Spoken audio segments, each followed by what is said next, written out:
प्रभु यीशु मसीह के नाम में आप सभी का स्वागत है मसीह प्रेमी चैनल पर। प्रियो, ये वीडियो बहुत ही महत्वपूर्ण है क्योंकि इसे पूरा देखने के बाद आप काफ़ी सारे उलझनों और काफ़ी सारे भटकावों से बाहर निकल जाएंगे। ये वीडियो हर किसी मसीही विश्वासी के लिए है, जो चाहे बिल्कुल नया हो या एकदम पुराना, और उन लोगों के लिए भी है जो सच्चाई को यानी कि प्रभु यीशु मसीह को ग्रहण करने की इच्छा रखते हैं।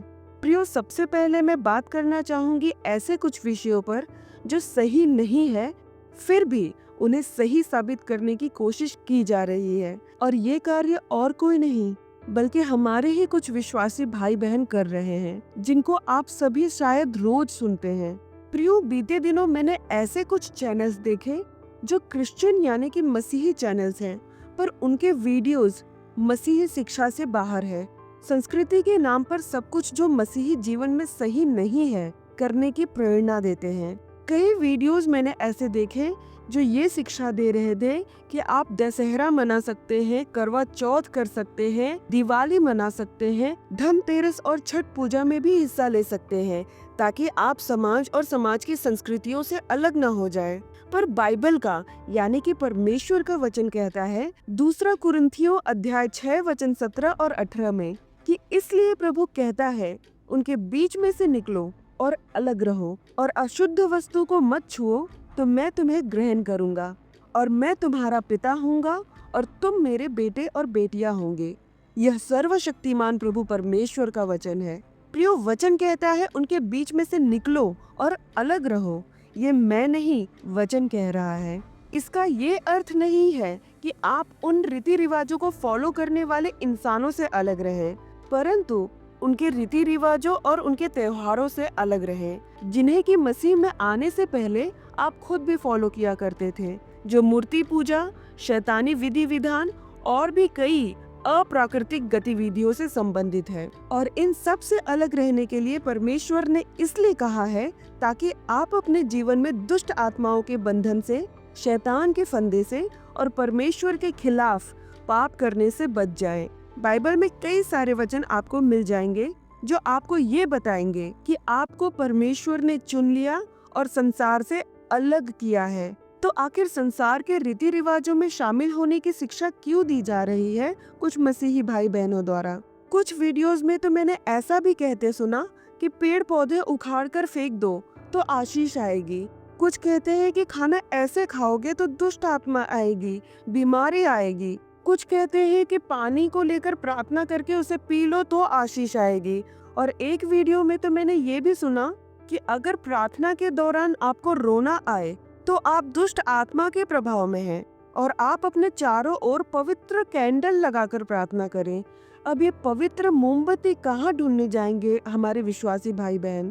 प्रियो, प्रार्थना के दौरान रोना तो स्वाभाविक है, क्योंकि वचन कहता है रोमियो 8:26 में कि इस रीति से आत्मा भी हमारी दुर्बलता में सहायता करता है, क्योंकि हम नहीं जानते कि प्रार्थना किस रीति से करना चाहिए, परंतु आत्मा आप ही ऐसी आहें भर भर कर जो बयान से बाहर है हमारे लिए विनती करता है। तो जब हम प्रार्थना करते हैं तो पवित्र आत्मा हमारे भीतर होकर हमें प्रार्थना करना सिखाते हैं। वो आहें भर भर कर हमें प्रार्थना करना सिखाते हैं। इंसान आहें कब भरता है प्रियो? जब वो अपनी तकलीफ बयान करता है, और जब वो अपनी तकलीफ बयान करता है, जब वो अपने अंदर की बातें बयान करता है, तो ये बात स्वाभाविक है कि उसे रोना आए, उसके आंसू निकले, वो परमेश्वर के सामने रोए, गिड़गिड़ाए। और हम परमेश्वर के सामने नहीं रोएंगे, गिड़गिड़ाएंगे प्रार्थना में, तो किसके सामने? परमेश्वर ही तो है जिसके सामने हम रो रो कर, आंसू बहा बहा कर अपनी प्रार्थनाओं को और विनतियों को लेकर जा सकते हैं। तो ये शिक्षा कहाँ से आ गई कि अगर हम प्रार्थना में रो रहे हों तो ये दुष्ट आत्मा का प्रभाव है? प्रियो, परमेश्वर पवित्र है और उसके वचन पवित्र है, और जब हम बाइबल पढ़ते हैं, परमेश्वर के पवित्र वचन जो हम पढ़ते हैं और परमेश्वर की आत्मा और सच्चाई से आराधना करते हैं और परमेश्वर की इच्छा अनुसार जीवन जीते हैं, तो ये बातें परमेश्वर को हमारी ओर आकर्षित करती है, हमारी प्रार्थना सुनने के लिए बाध्य करती है। ना कि कोई पवित्र मोमबत्ती या पानी पीने का सही तरीका या खाने का सही तरीका या पेड़ पौधों को उखाड़ कर फेंकना। मैं आप सभी के लिए कह रही हूँ कि प्लीज आप झूठी शिक्षाओं से भरमाए मत जाइए। हर एक बात को सुनकर पहले उसे परखिए कि परमेश्वर की ओर से है भी या नहीं। पवित्र आत्मा से समझ मांगिए कि बाइबल के अनुसार हर बात को परखने की बुद्धि वो आपको दे और परमेश्वर की आशीष भरपूरी से आपके जीवन में बनी रहे। मुझे बहुत चिंता थी उन मासूम नए विश्वासी भाई बहनों की और उनकी भी जो सच से अनजान है कि ऐसे भरमाने वाली बाइबल के बाहर की झूठी शिक्षाओं के अनुसार चल के अनजाने में अपना नुकसान ना कर बैठे, जो कि उन्हें किसी मोड़ पर आकर परमेश्वर से दूर कर दे।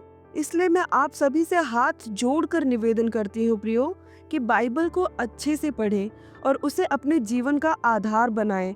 किसी को भी सुन के ऐसे ही विश्वास ना कर ले।